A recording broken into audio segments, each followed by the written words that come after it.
batabani w'omugenzi Dr. Rashid Lukwago ne bawalabwe twambuludde muganda waffe Saddam Sebbira abadde amanyiddwa nga Dr. Saddam Rashid Lukwago w'ewakaliga. Saddam tuzze tumuyamba nnyo. Saddam yadduka mu ssomero lw'abawala yatikka abawala embuto babiri mu secondary mu yaddukira bwadduka najja nga bamunoonya Saddam nze namukweka nga bagenda musiba. Saddam ensonga emutabula obulamu bwe esinga okumutabula sente ayagala mu family abasinga ate Katonda yakimumma ekyo mbawulira mwe yakikola ki yakikola ki nze sibera wa kamera saagala kamera yasera kubera wa kamera yakikola ki ne mu family takwata kyakutaano ekyo nkibabuulira mu sente ekyo kankikomye yawo sigenda kiwanvu ebintu bya Dr. Saddam ku nsonga ekolaguza biyitirivu nnyo yakola kwa bbuli ya kitaffe ne tugatwanga bijjako asa ne tuzimba kabuli kankirambulire yagizimba mutugaluga tugijjeko ebintu byateekako n'agamba agikwatako agenda kufiira ensonga ziri mwerosi ati ayire mundu kyembagamba sakati ebintu ebimu tugatya sifa tugakola ese mukadde waffe omugenzi Dr. Rashid Lukwago yali afa yaleka eddaame weeriri n'alekamu omukulu Haruna Rashid Lukwago nga manager n'omuddu oyo muddaame mukirambike bulungi nti ye manager waaki wa company nga taata afa era ye musika kitegerekese kati oli yali omwana akyasoma kati ebyeddusu tebyaliwo. Tuzze kulongoosa ekifaananyi kya kitaffe n'erinnya lyaffe ne baklayenti baffe baluŋŋame nti enkola yaffe yeeno. Ebisigadde ebintu tetujja kubirongoosa tujja birondola kuva wano okutuuka eri kuba eddaame lyo teryagamba nti anaaba avudde mu busiraamu akole ki n'ekitaffe yali musiraamu ate nga mukulembeze wa busiraamu kitegeeza nti tulina kugoberera buki ffe eddagala lyaffe oba olitunuulidde kuliko ka emblem ke twebisse bwe kati kaga nti Katonda yakola ki katonda nti Katonda yawonya n'oleetayo olubanga ate oba ovudde ku mulamwa wa kampuni yaffe. Munnayuganda omulimi n'omulunzi atunda ebikozesebwa mu kulima n'okulonda buno obubaka bubwo anti bannaffe aba Afro Canada Business Initiative wamu ne Global Events Canada bakuteereddewo omwoleso ogutuumiddwa Agri Business Canada International Expo 2024 awo ku Queensburg Convention Center okuva ng'ennaku z'omwezi 10 okutuuka nga 11 August 2024 mugenda kubamu okwolesa ebikwata ku bulimi n'omulunzi eby'enjawulo emisomo egy'enjawulo okuyigiriza okukozesa ebyuma bikalimagezi mu kulima n'okulunda engeri y'okugaziyaamu akataleko emitala w'amayanja wamu n'engeri y'okufuna zi international loans okwewandiisa n'okumanya ebisingawo genda ku website yaabwe eya www.afrocanada.net oba bakubire ku ssimu ezo. Amanya nze Nsuuga Mustafa nkola ne Alihira Holdings Uganda Limited tuli bakozi ba biodigester wamu n'okuzimba okw'enjawulo so olwaleero tuli waneeno nga tuli nkola biodigester ekyenjawulo ekiriwo nti yo eri mu basement wakati okusinziira nga bulijjo abantu mu kiraba ti eno parking lot so eri wansi eri parking lot eri mu basement. Leero tukoze size y'abantu 5 ng'era erina capacity okusavinga ekizimbe kino kyonna nga wekinaabeera waneeno ng'era emigaso gya bulijjo gya biodigester tebagenda kunuunamu atwetaaze ku namba z'essimu 07017669992 ne MTN 0789224230 enamba ezo zonna kweziri ku WhatsApp. Nkujjukiza gwe omulungi atulaba nti tuli ku Farukwa Sons batunda ebintu ebikozesebwa mu nnyumba byonna oyagala bibajje bitanda dining oyagala ntebe nnungi za class ziriko oyagala wardrobes ez'omulembe oba oyagala duvet bed covers ez'omulembe oyagala kibitanda bine bitagwamo bitagombe bitalumya mugongo byonna Farukwa Sons basangwa kibuye ku Ntebe Road bali opposite ne Petrosite okumpi ne Keti Motors genda obakubire kusima namba za simu ziri wansawo yogerako nabo jango lambule jango gule. Morris Cakes and Events Limited bakola cakes eza birthday okwanjula baby shower bridal shower mu buli design yonna gy'oyagala traditional cakes n'ebika ebirala kosa n'okutegeka emikolo ne girabika bulungi. Basangibwa wakaliga okumpi n'akatale k'aba veteran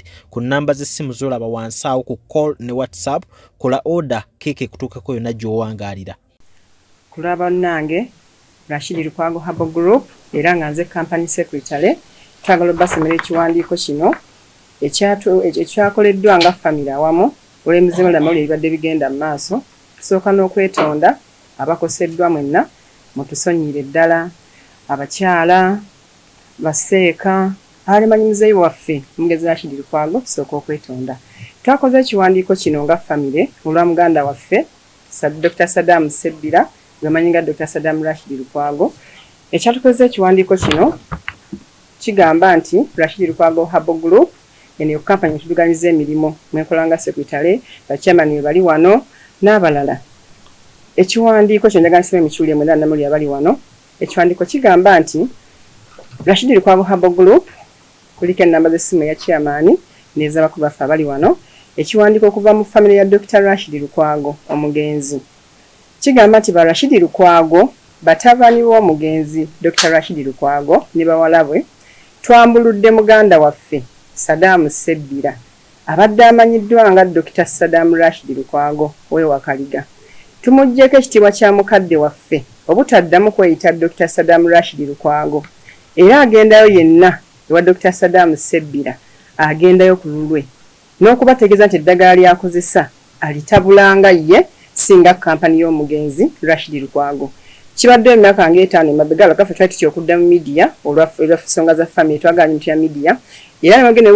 kuliko mukama talemwa ku ddwaliro li tekuli Rashid Lukwago alyeyita azze mu kamera just funa content. Ensonga emwambuza tumwambuludde ekitiibwa kyaffe olw'emize n'okukozesa obubi erinnya lya mukadde waffe. Era kino tukikoze nga family y'omugenzi Dr. Rashid Lukwago atali kwekutulamu nga mutulaba wano ffe tukikiridde family kuliko bakitaffe bajja kuyanja mpola mpola watali kwekutulamu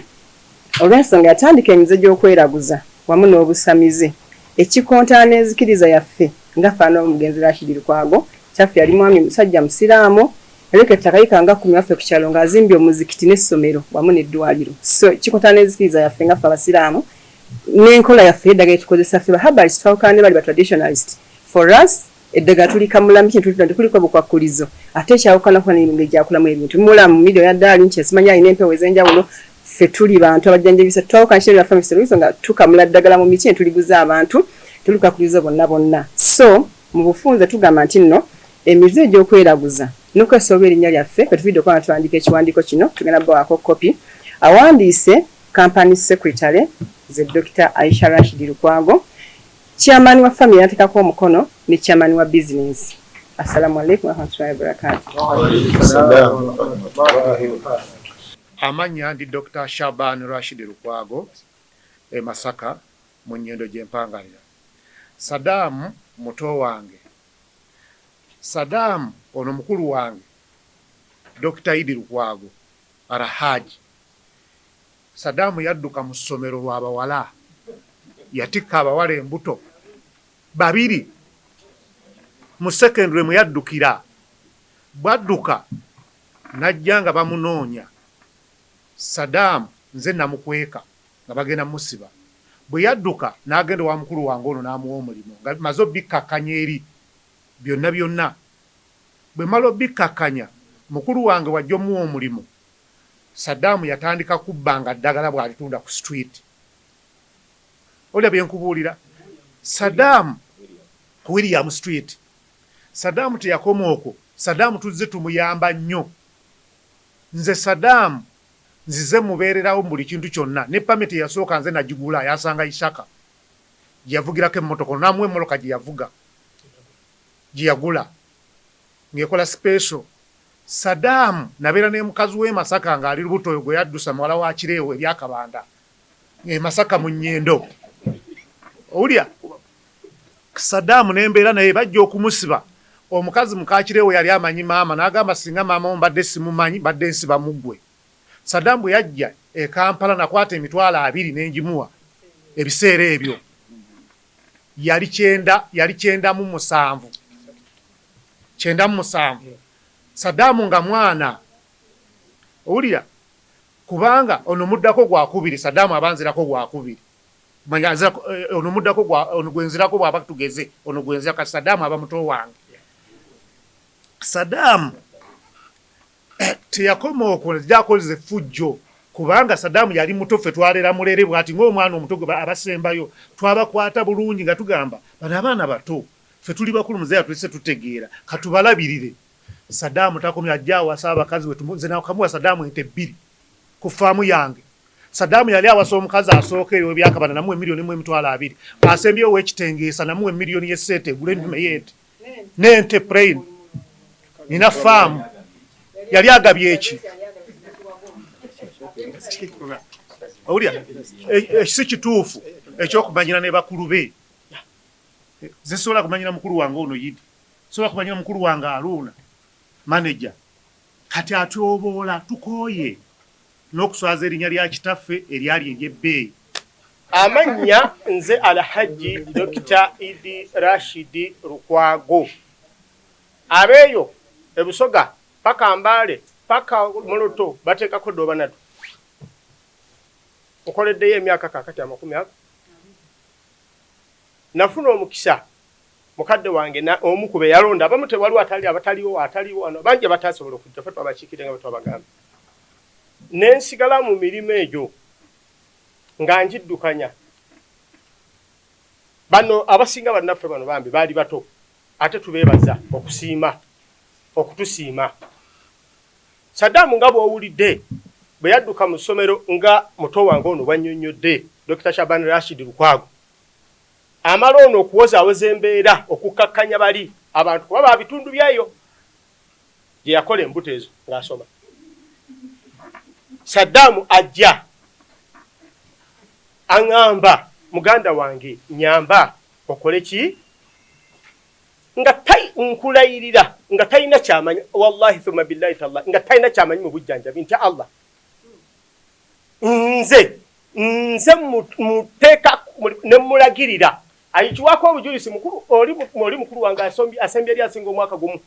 oli asembera omukyalo oli Hajati oli Fatuma yakiwako obujulizi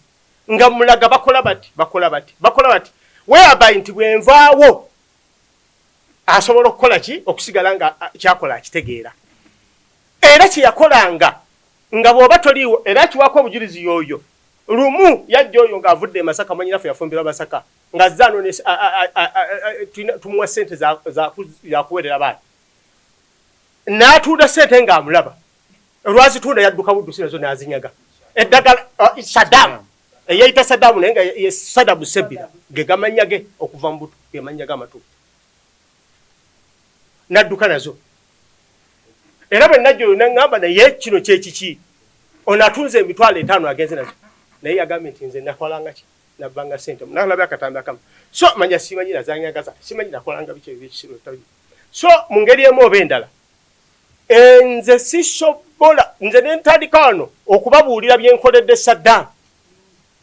nentandika wano eyo emmotoka gy'obudde bagamba yagisaba ng'ono amaze omugulira permit ng'agenda kuvuga taxi bwe yavuga taxi ne biganda nawulira ngoze emmotoka yange starlet by then muzimanyi tuli mu 98 mu kaseera ako starlet nga owulira najja naginsaba nanga jimpe ngenda givugira nga kwanzenwa biki bwe nagimu ogivuga oli amuwadde ssente simanyi mitwalo iba gyali 8 nti avuga serefu agitutte ate agenza ogimuggyako eyo ekyotera bagirwanidde akutte starling n'oyo akutte starling bagikubye ekigoyo n'okudda yanziriza kisumuluzo mutukange ndeesanamu kwega bingi byesiyinza nakwogera nemmala mbyogera saalyagadde kubyogera olw'ensonga nti abaana Saddam baazaala tetwagala ate ffe batuuke tulaba bulala kubanga abaana baffe era ffe tetusobola kutandika kujjayo buziina bwa Saddam wallahi nga twabujjeeyo nedda ebyose ebyo byebintu ebyokungulu thumma billahi tallahi era tetwagala kubujja era tugenda bujjayo era tetwagala era kino lwakuba kibuzo mukibuza tetwagala kumulumba person twagala tunnyonnyole ebikosa omulimu gwaffe sinza okwagalira tujja mutakula nnyo ate so byebyo nno nze nkyakomya mpozi ngwenda kyobuuza Allahu akbar n'abakulu b'ekika kaakati asoose akunnyonnyodde Saddam alina emundu pisito eyo yagifuna era lwamalala ate amalala ago era ng'ayagala kufugaza ffe baganda be ayagala abeere ku top nze era waliwo ensonga ezaaliwo ez'obutategeeragana Saddam ensonga emutabula obulamu bwe esinga okumutabula sente ayagala mu family abasinga ate Katonda yakimumma ekyo nkyo mbawulira mmwe yakikola ki nze sibeera wa kamera saagala kamera era sisera kubeera wa kamera yakikola ki ne mu family takwata kyakutaano ekyo nkibabuulira mu ssente ekyo kankikomi yawo sigenda kiwanvako naye ankyali ku kyagundi kyoli kyeyambuuzizza Saddam nze kennyini waliwo ensonga ezaaliwo tuyira jjajjaffe ali Masaka eyo sigenda mbagamba mugagga era n'atuyita ffenna as a family ne tugenda tuba twanja ensonga nzigiddeyo mundu nja kukuba nkuti twalinono twaliwo kakati ekyo lwaki nkijjeeyo gwe omuntu afaanana bwatyo tubadde twatuuka nga ffe teyayinza mutuukirira kimu bibiri asuubiza kuba amasasi bw'abeera ewaka n'awulira embwegira ekiro ng'amasasi 12 agakuba mu bantu wallahi ekyo kinnatwala na wiikisi 2 kakati omuntu ng'oyo sooka ombuulire onoomulumba otya era kye nakoze nga ntya Allah twatumye abantu nange nga natuba ne muzeeyo oyo nga taata waffe nga waali nenkwata ne ssente oli ne muwa ne transport ng'awerako nti genda otugambire Saddam kino nga kiri too much family agisaanya we mukoze ki nkabidde ennaku 10 nga nkaba amaziga nze Saddam nga yankabidde naye nga namulera nkabidde ennaku 10 10 days okuva ku Monday eri omwana mutabani wange gwenzaala omukulu lawyer nasindikira akatami kibiro taata nga waliwo ebitabo byempagula nze mukulu we bobeera gwe tayina obulamu bwe yanyumisiza aba social media mbu yajja ku mukolo ewange n'akola emirimu kali imagine nze nkola emirimu egyange bano babuuze bwe nkola emikolo ewange siteekaawo byakunsondera naye ayagadde wano n'akwatalaga 10 liro egundi tayina kyeyali ampadde nze gyemikolo gyange oba kugikanjula mu kyalo oba kuki naye ye twogere wano n'omwana omu yamugamba yali amwepakirako ku bato baffe abatalina wano ng'amwepakirako n'amugamba oyo omukazi ffe twamusondera nange wange twakusondera nembaga wali togisobola bwekiri Saddam aze tumusondera talina bonna talina gwabase ntya Allah bwekiri tawasaka kusente ataffe tatusonderangako wasalimo mudakukola naye bw'anakkakana tujja muwa sente tujja musondera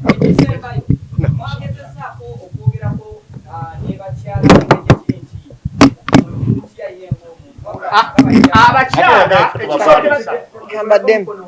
kambaddemu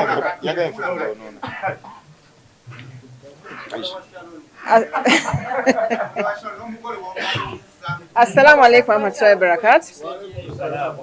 bannaye nga bwe ndabagaye mu ntandikwa nze nyiika yange eri mu bakyala ba muganda waffe oyo agi Saddam bayise ebintu bingi era mbeebaza abakyala bagumiikiriza nnyo sijja kututola bya mu nju Dr. Saddam manya abakyala balina bali official 3 kuntandikidde ku ekyo naye ennamba eyoko najeka nga namba 4 ejeka nga yakuzanyira mu mizannyo gye abakazi bakwasa mu namba 4 bawera ne 10 kituufu wera gwe yawasaawo namba 4 namuzalamu abaana 2 nadda kupeo navuma nazaala n'agenda so namba 4 zazanya ebintu kati Sharon mugamba nti mulamu waffe tetulina buzina bakyala ba Dr. Saddam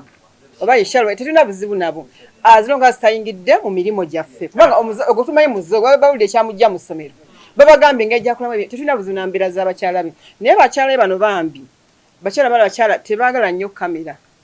bamanyi otwange mwami waabwe ayina olumu akozesa kubiragalagala kati avaako eddakiika ezinamba naddako tebayinza kujja mu kamera bawe tata abaana abo obujulizi ate obunaleeta ebizibu mu maka gaabwe tebula abasirifu nnyo naye nga tuwogera mu kwegwe tubagumya akyala mugume embeera bweti mwiweeti tugeza kuwani muganda ffe nga atereera kyemugambe nti mutuukiridde banaye tubagambye oli omuntu ayina emmundu gye yafuna for security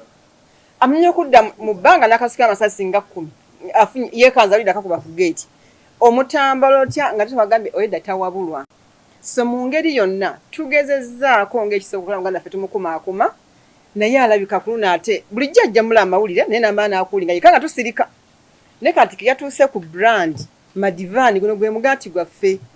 tusomedde ku ddagala naffe abaatisigala nga tuli batuganda ffe batuwedde ku ddagala eryo naffe kati mutuulya nga bwe tuli ddagala kati wanajja nazanyira ku brand yaffe eyo tuanze kukola ebira by'emiti twagala situwa brand yaffe tuna next level tufuluma tukola empeke tukola biki ebyo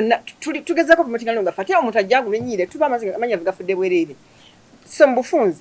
Tuli tuzana okuweebwa Dr. Saddam muganda waffe. Tetuzana okwegulumiza tumanyi mutumanyi ekituleese linnya lyaffe. Erinnya lye yavaamu nga bwe yabagamba ng'ekyamujjamu twayogera ku busamize bwe. Ebintu bya Dr. Saddam ku nsonga ekwaguza biyitirivu nnyo yakola kwa bbuli ya kitaffe ne tugatwanga bijjako asambe ne tuzimba kabbuli kankirambulire yagizimba. Mutugaluga tugijjeko ebintu byateekako n'agamba agikwatako agenda kufiira ensonga ziri mwerosi ati ayire mundu kyembagamba so kati ebintu ebimu tugatya sifa tugakola ese nzomu ku baana abasembayo sina bwe ntandika kwogera nga bakulu bange bakola ki nga boogera kyoba kitegerekese nzomu ku bato oba mufunye bulungi abasembayo last born so mu buli mbeera yonna yonna omukulu abuuza obujjanja bitandika butya ekyamazima amanya nze Yakubu Rashid Lukwago abasinga mumanyi nkolera awo Kasubi ife waffe kuva mu buto ffenna buli omu alina we yakola ki we yayitira buli omu alina yamusomesa obujjanjabi era nga Dr. Idi Lukwago bwayogedde nti yakwata ku Dr. Saddam n'amuyigiriza mu kumuyigiriza yajjanjabanga naye mu ddwaliro ebintu ebisinga obungi n'abanga abimulaga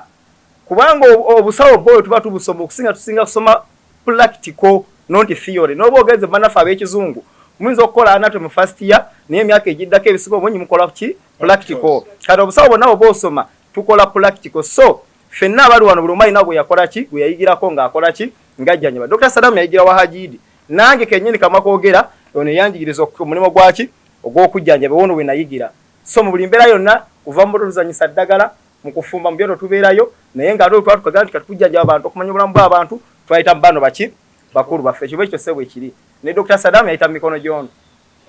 naye ekyeddusu mbasaba si kituufu era mukadde waffe omugenzi Dr. Rashid Lukwago bwe yali afa yaleka eddaame weeriri n'alekamu omukulu Haruna Rashid Lukwago nga manager anamuddu oyo muddame mukirambike bulungi nti ye manager waaki wa company nga taata afa era ye musika kitegerekese kati oli yali omwana akyasoma kati ebyeddusu tebyaliwo enkola taliyo kino kaca nsaba ayasigala mu fatwa ligament kati abati yali wanda kufe ono yali omutenyo kakati bwe kwali badde okuwanda eddusu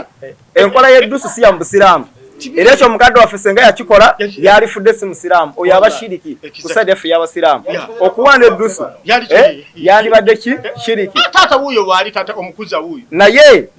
ne bwe kwandibadde okuwanda eddusu nandigambye yandibadde yaliwandako ono lwaki akaseera wadde oli yamuleka mu ddaama oli alina eddwa amalwaliro nga takolera mu tawuni naye ono mu mirimu yali akola nga CEO Haji Idi Lukwago Dr. Idi Lukwago yali akola nga CEO mu kampani ya taata waffe nga akyaliwo naye bwe yali afa oli bwe yalekera ate obuki era ate nali mutabuzi nga butabuzi nga yatema yazentema zendijjayo kibwekyo bwe kiri ekiraamo ekya kitaffe kasita yali akitandika yaganze ndi muisiraamu kitegeeza azaala baki asiraamu mukitegeera bakadde bange kakati nabine n'embeera yonna eno yennyini gye mulabezze nabanyonnyodde mu kusooka tetuzze wano lwakukomerera Saddam misumaali tuzze kulongoosa ekifaananyi kya kitaffe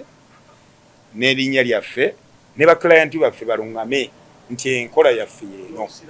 ebisigadde ebintu tetujja kubirongoosa tujja birondola kuva wano okutuuka eri kuba eddaame lyo teryagamba nti anaaba avudde mu busiraamu akole ki n'ekitaffe yali musiraamu ate nga mukulembeze wa busiraamu kitegeeza nti tulina kugoberera buki ffe eddagala lyaffe oba olitunuulidde kuliko ka emblem ke twebisse bwe kati kaga nti Katonda yakola ki kati baga nti Katonda yawonya n'oleetayo olubanga ate oba ovudde ku mulamwa gwa kampuni yaffe kakati mukama wange ekyo nakyo katukigendeko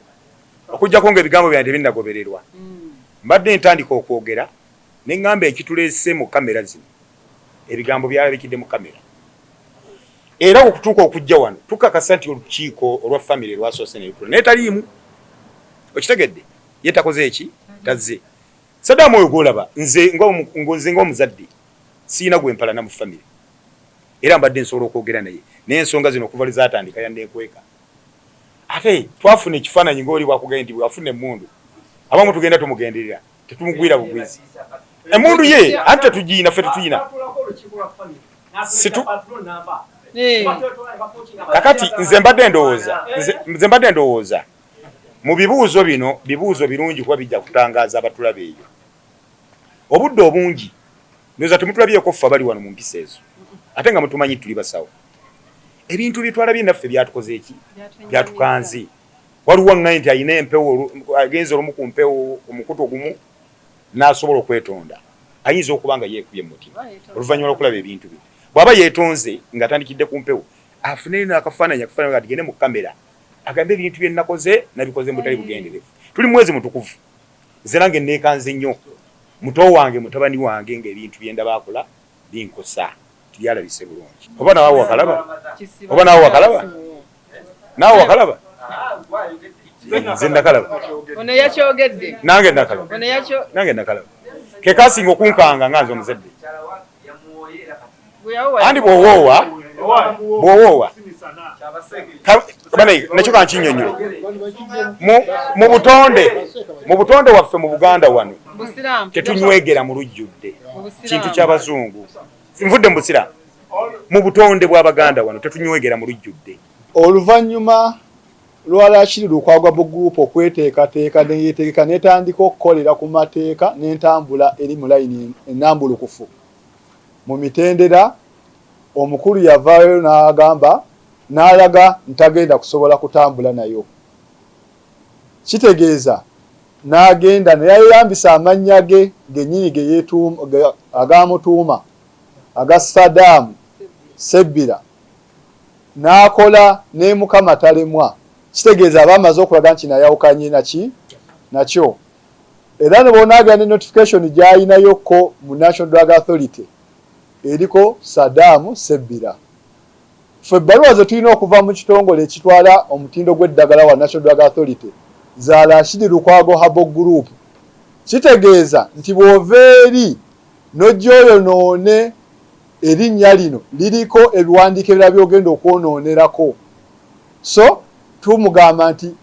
bw'aba asazeewo okozesa Rashid Lukwago alina okutambula ne ba Rashid Lukwago bw'aba asazeewo obutalikozesa tekigaana nti sigamba nti aba takyali wa Luganda wa Rashid Lukwago naye yaba amaze okulaga nti ali mu kkubo ddala ekyokulabirirako nti ba Rashid Lukwago abasinga abali mu kampuni eno abakola emirimu gy'eddagala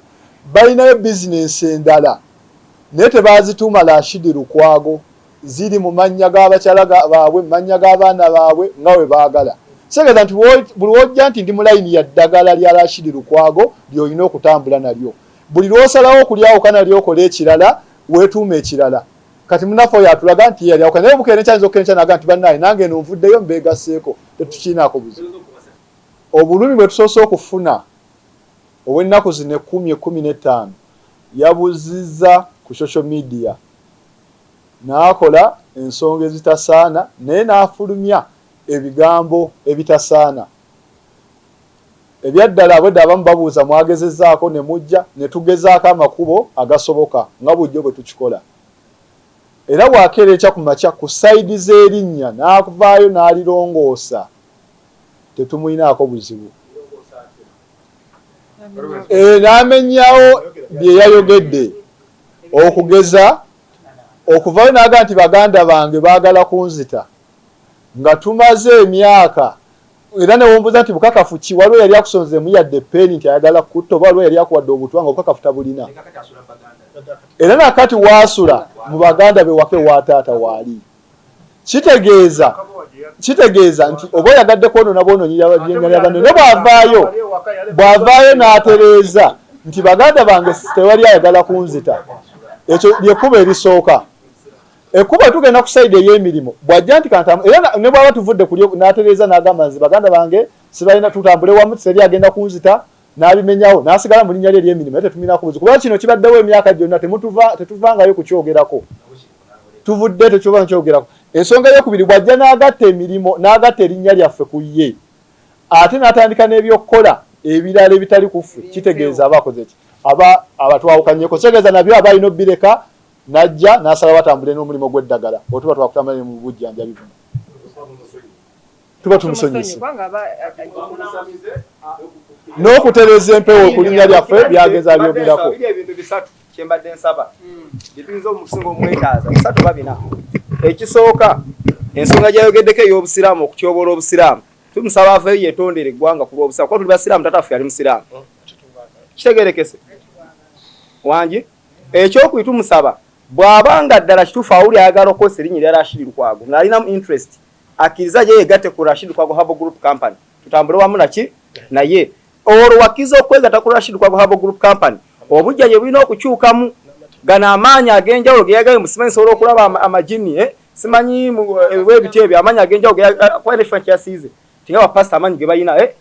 healing eyo gyayogeddeko aba alina ogifaako yensonga ey'okubiri akkiriza agaba eddagala nga wogaba panado oba kitegerekese. Ekyokusatu akkirize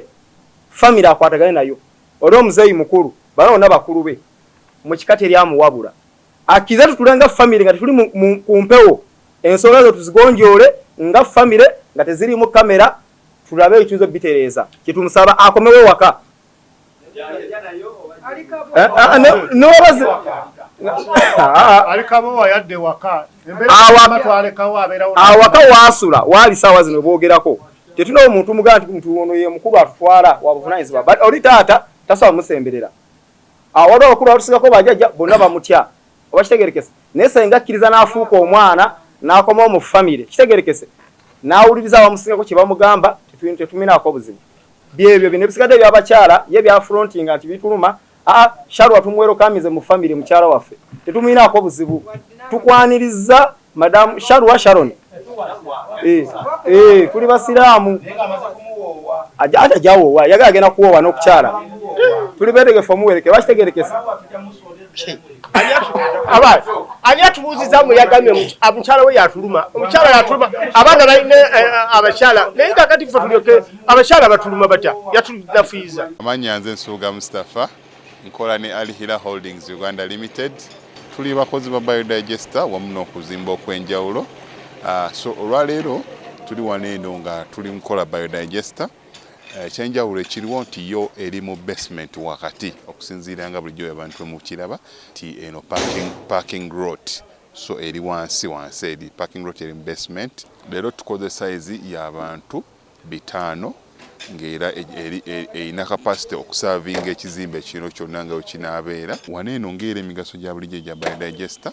tebagenda kunuunamu. Atwetaaze ku namba z'essimu 07017669992 ne MTN 0789224230 enamba ezo zonna kweziri ku WhatsApp.